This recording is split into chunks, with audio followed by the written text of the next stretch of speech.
y empezó como una tradición, un peregrinaje de gente de solicitarle a este perrito, a Guinefort, que básicamente les ayudara para que sus hijos no murieran de fiebre, sobre todo en aquella época, ¿no? Es conocido como el perro conquistador. Este perro era parte de las perreras de Ponce de León en lo que era el actual Puerto Rico. Y este era un alano español. Y este perro se hizo muy popular porque era un perro muy valiente, de hecho participaba en las batallas con las huestes y bueno, pues era un perro feroz. Un monarca lo que necesita es eso, ¿no? O sea, necesita demostrar que ellos son tan leales como los perros.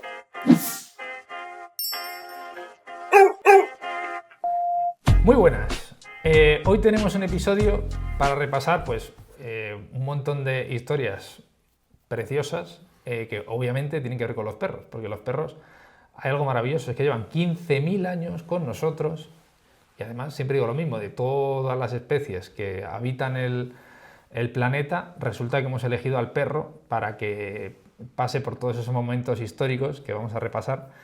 Y bueno, porque ha habido un montón de situaciones históricas en las que había perros en el medio de toda esa situación.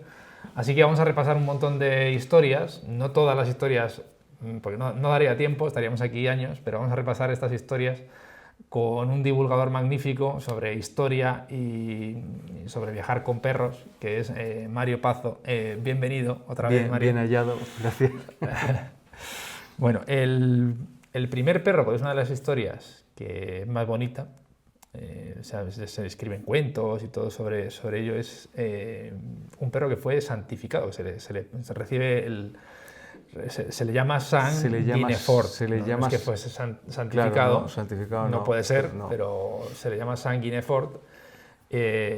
Cuéntanos un poco qué hizo este perro para que empezaran a llamarlo San Guinefort. Bueno, pues esta es una de las leyendas que está relacionada con lo que es la Francia medieval, que habla de un perro que pertenecía a un caballero que vivía cerca de la ciudad de Lyon, y este era un lebrel blanco, se dice, como lo retratan de alguna manera. Y entonces se ve que este caballero en algún momento deja al lebrel al cuidado de su hijo, mientras él sale a hacer otras cosas, él con la mujer. Y en el momento que él regresa a donde estaba el lebrel con su hijo, encuentra todo revuelto, todo destruido, y en ese momento se acerca este perro que se llama Guinefort con todo el hocico ensangrentado.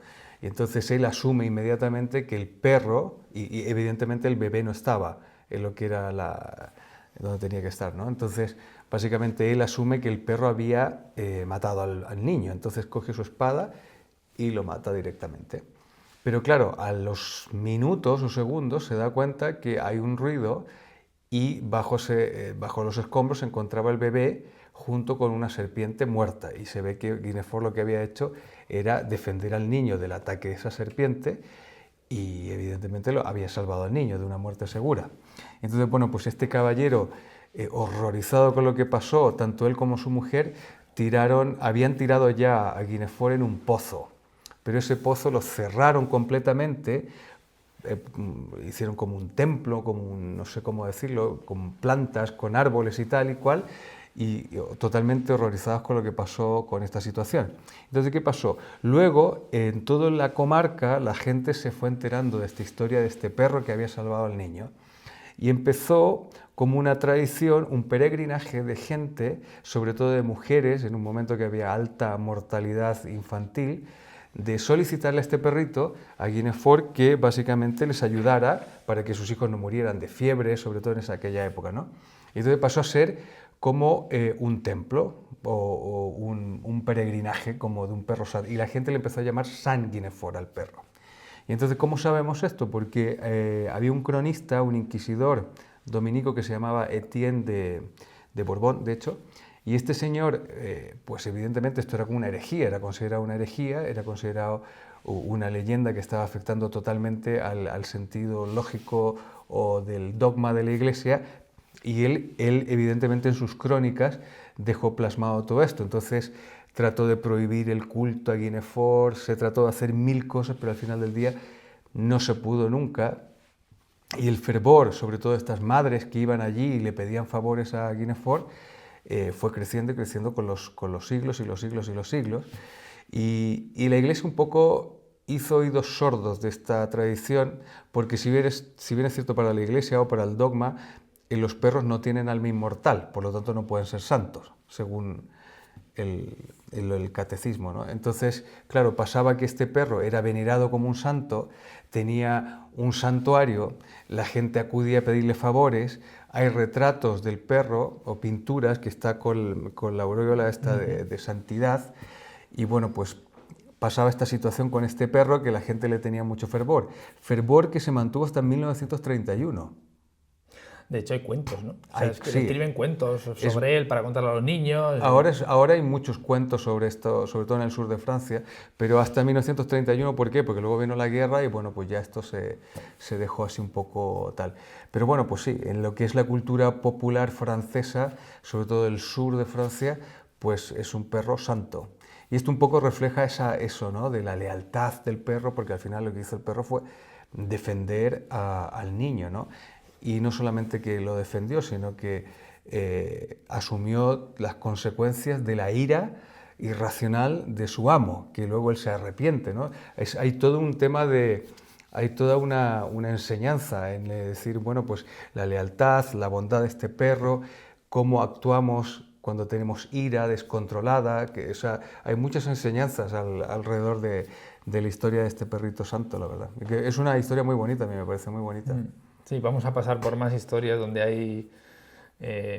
o sea, siempre como que en las historias está el factor común de que el perro es como el símbolo de la lealtad y que de alguna forma... noble y se sacrifica, siempre hay un tema de sacrificio, sí, ¿no? en muchas de ellas el perro siempre acaba muy mal parado. Los perros de la historia han acabado Claro, mal este parados. perro acabó muy mal, pero bueno, pero fue un valiente, ¿no? Al final del día y salvó al niño, ¿no? Y el hombre, en el fondo, viene la parte del arrepentimiento, que es muy importante en el cristianismo, es decir, me arrepiento totalmente de lo que he hecho, por eso en el pozo este donde lo he puesto, lo cierro para que no sea pozo otra vez y ahí esté sus restos y la gente lo pueda ir a visitar o lo que sea.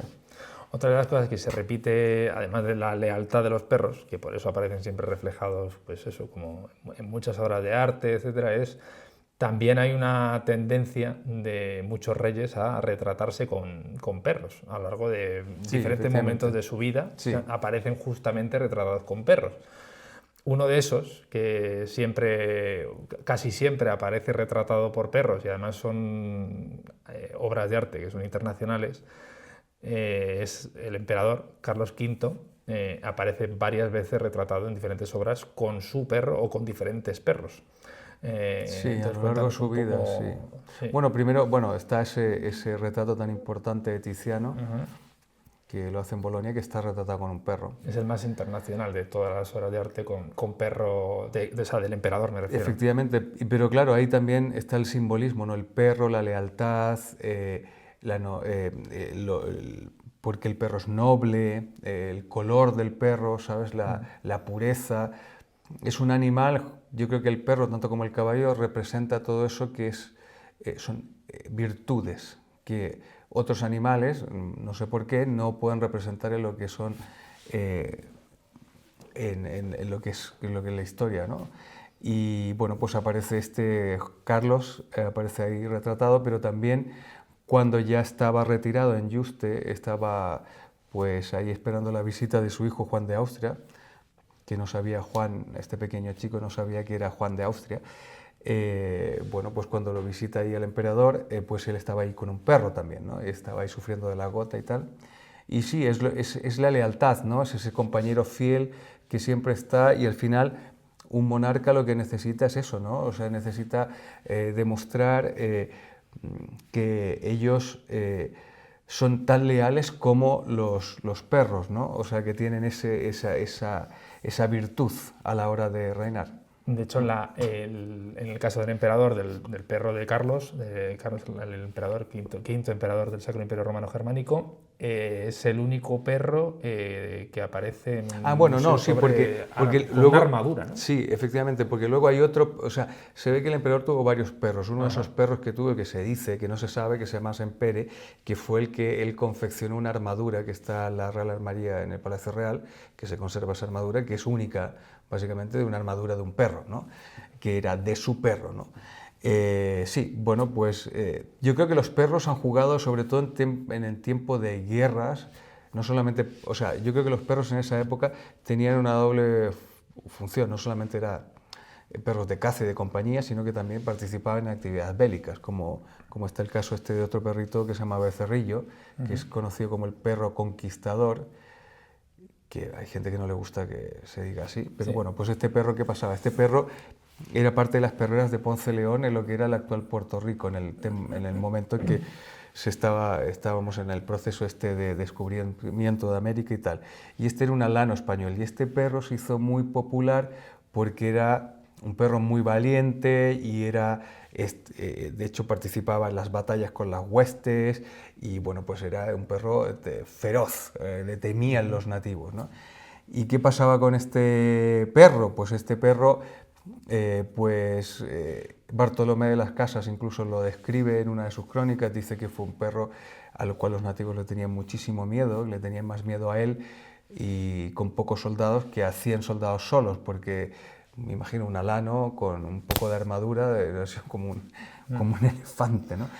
Pero también, todo esto también tiene cosas de leyenda también, porque también Becerrillo, a pesar de hecho, creo que en Hispanoamérica no es bien visto hablar mucho de Becerrillo, porque yo cuando he hecho algún vídeo sobre Becerrillo, hay mucha gente que se ha interesado y otra gente de Hispanoamérica que me sigue, pues ha dicho que era, bueno, pues un asesino, no sé qué, no sé cuántos y tal, ¿no? Pero claro, hay una leyenda relacionada con este Becerrillo en el cual en un momento cuando uno de estos soldados, digamos que quería hacer una broma burda, pues le dice a Becerrillo, le envía una anciana a enviarle una carta a un gobernador, y una anciana nativa, y cuando la anciana se va le dice a Becerrillo, atácala para matarla, ¿no? Entonces ahí se ve que la anciana, según lo que dice esta leyenda, pues se arrodilla frente al perro y le dice, mire, pues llevo esta carta a los cristianos y tal. Y el perro en ese momento la olfatea y se regresa, ¿no? Y entonces ahí quedaba demostrado que Becerrillo sí, era muy feroz y era muy valiente y era el primero que estaba con las huestes, pero también tenía esa capacidad de poder saber lo que estaba bien de lo que no estaba mal, de lo que estaba mal. Que esa es también un poco la parte de la leyenda de este Becerrillo y que lamentablemente está súper olvidado por la leyenda negra, porque hablar de perros conquistadores no queda bien. Bueno, de hecho, claro, es que pero han sido fundamentales los perros en las batallas y en las guerras, siempre, en todas. Esos collares que aparecen también representados, que aparecen con pinchos o algún tipo de defensa, claro, llevaban los perros. Hace no mucho descubrí, recibieron un nombre, creo que es carrancas o así. Es un collar típico de un perro, vamos a decir, de batalla. Aquí, de guerra. Incluso aquí también. Sí, que lleva como defensas. Y este Becerrillo, además, tuvo descendencia. Bueno, pues sí, se dice que uno de los descendientes de Becerrillo se llama Leoncico, que fue el perro que acompañó a Vasco de Gama cuando llegó al Mar del Sur, que era el Pacífico, ¿no? Y bueno, pues eso. Entonces son perros que han jugado un papel importante en la historia de América, diría yo. Pero que súper olvidados también, súper olvidados. Ahora vamos a saltar unos cuantos siglos, vamos a dar un salto fuerte. Porque otro de los momentos históricos pues es el final de esa época terrible en la Cancillería de Berlín. Ahí se encierran pues, grandes mandos del ejército de Hitler y entre todas esas personas que están metidas en ese búnker, mientras hay un bombardeo fuera, hay una perra, que es Blondie. Sí, es un caso súper interesante de ver una persona que ha sido tan malvada, pero que con sus perros, porque se ve que no era el único perro que había tenido antes, pues tenía completamente otra personalidad. Y yo creo que eso se repite mucho en la historia, ¿no? Que ves personajes en los cuales son horribles y temidos y de todo, pero con sus perros son una cosa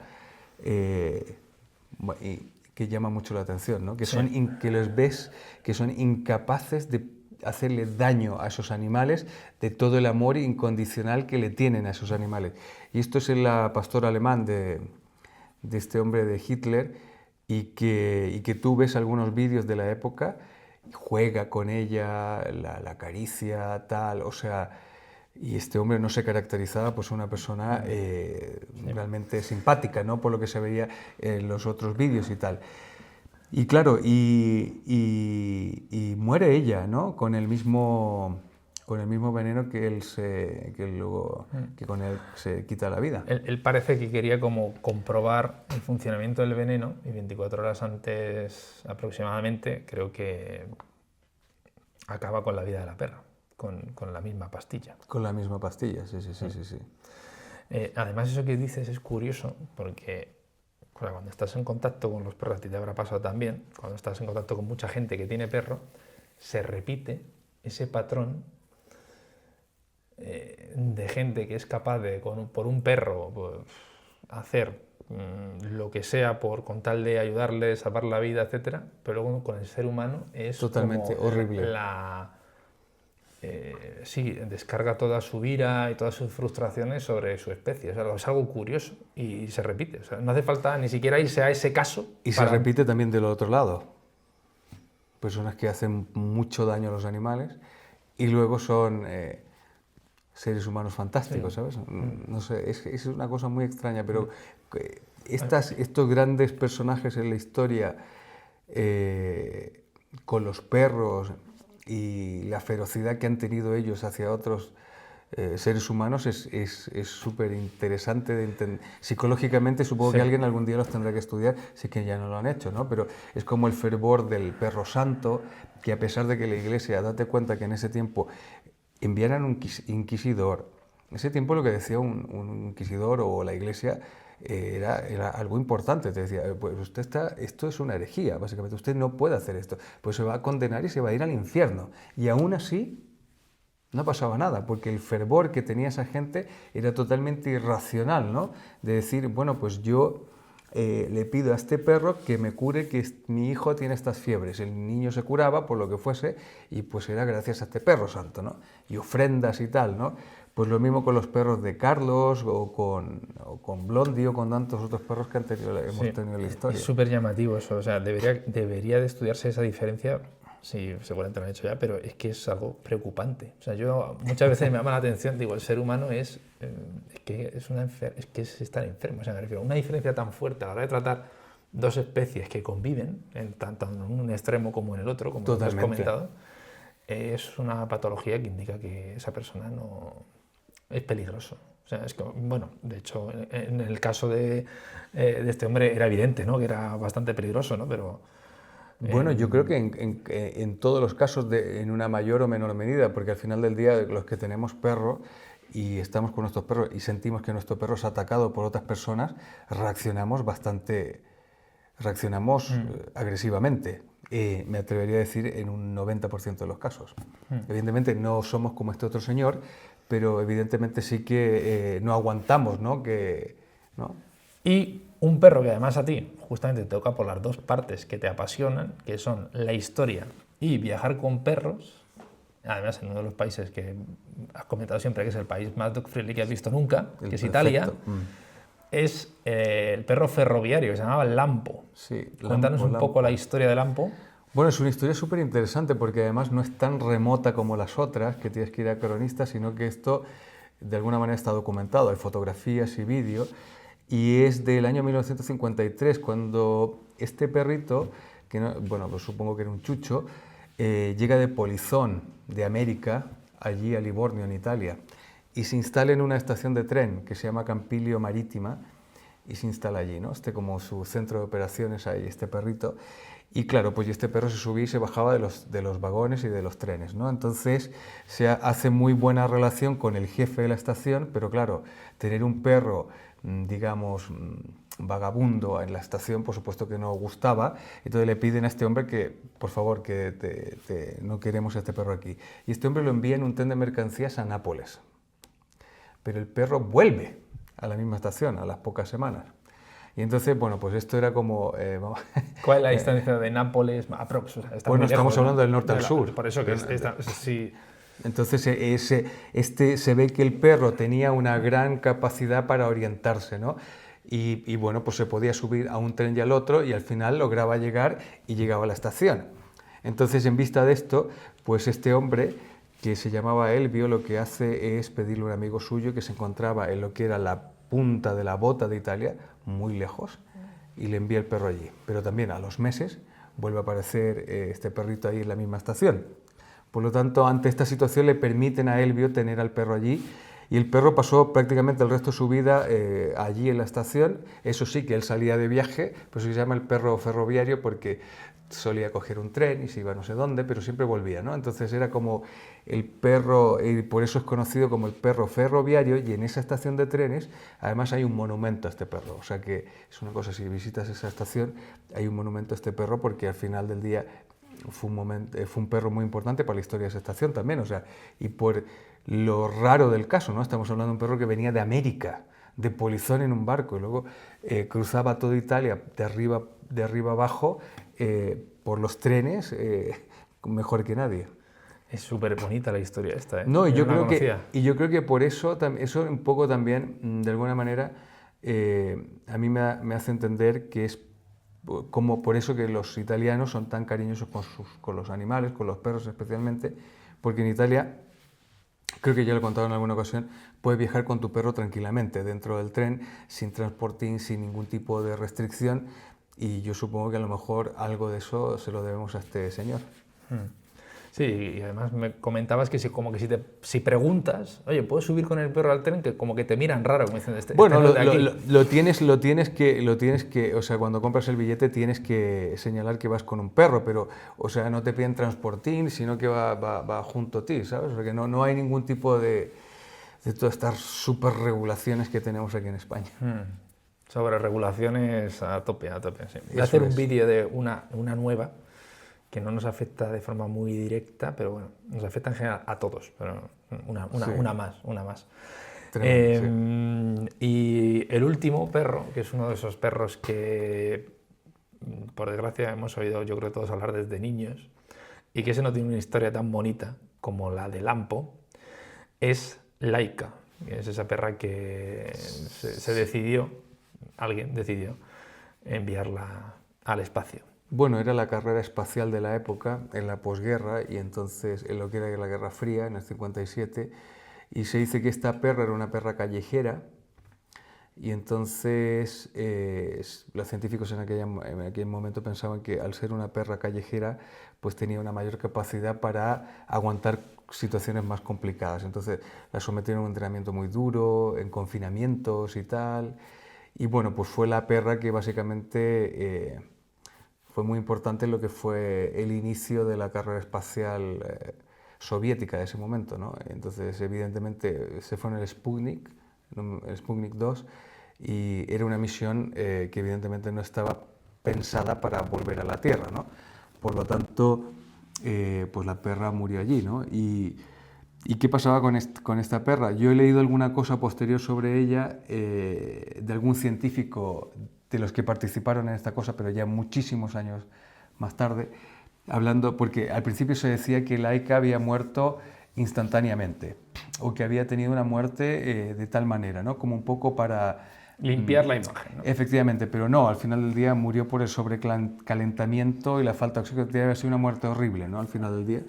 Y bueno, pues ese científico, no me recuerdo bien el nombre, decía que está en Estados Unidos, básicamente, decía que, bueno, pues que fue un error, pero bueno, en aquellos tiempos era como lo más importante era saber cómo podían avanzar en la carrera espacial, sobre todo en una época con un conflicto tan latente, ¿no? Entre lo que era el bloque comunista y Estados Unidos. Te recomiendo ver, que yo creo que la habrás visto seguramente, está muy bien. Yo creo que es mi serie favorita, Chernobyl. Ah, no la he visto. ¿No la has visto? Uf, no pues vas a disfrutar. Sí, pues... No, seguro. Sí. Seguro que sí.